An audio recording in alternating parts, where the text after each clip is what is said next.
আজ আমাকে সকাল সকাল উঠে যেতে হলো, যেহেতু আজকে ছিল আমাদের বাড়িতে অনেক কাজ। কিন্তু সকাল সকাল ওঠার কারণ এটা না কি আমি কাজের জন্য উঠেছি। আমার একটা বিড়াল আমাকে তুলে দিয়েছে, মানে সে খুব দুষ্টু। তারপর উঠেই তো আমি আগে চলে গেলাম বরফি খেতে। এটা আমার সবথেকে ফেভারিট লাগে এই বরফিটা। তারপর এটাই হচ্ছে সেই বিড়াল, আমার গোল্ডি, যে আমাকে উঠিয়ে দিয়েছে। কানের কাছে এত প্যাপা প্যাপা করলে কেউও উঠে যাবে, এটা স্বাভাবিক ব্যাপার। তারপর আর সকাল থেকে যে বৃষ্টি লাগালো কী বলবো, ওয়েদারটা তো বেশ দেখেই লাগছিল হবে, ওর মধ্যে যা ঝমাঝম ঝমাঝম বৃষ্টি দিয়েছে। মানে এমনিতে বৃষ্টির দিন হেভিই লাগে, ওর মধ্যে যা হয়েছে আমি তো ভেবেছি পুরো রাস্তা ভরেই যাবে। তারপর আবার পরের দিন সকাল সকাল উঠে গেলাম, উঠে একটু দেখি ওয়েদারটা ঠিক আছে পরের দিন। তারপর এখানে আমাদের এখানে নিশান তোলা হয়েছিল, চারিদিকে নিশান। যেহেতু নিচে থেকে করছি ব্লগটা তাই বোঝা হবে না।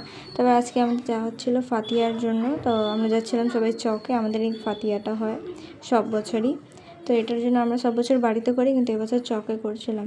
চলো, তারপর ফাতিয়া করার পর এক একজন এক একটা তুলে নিলাম। আর তারপর দেখাবো নেক্সট ব্লগে, ততক্ষণের জন্য টাটা।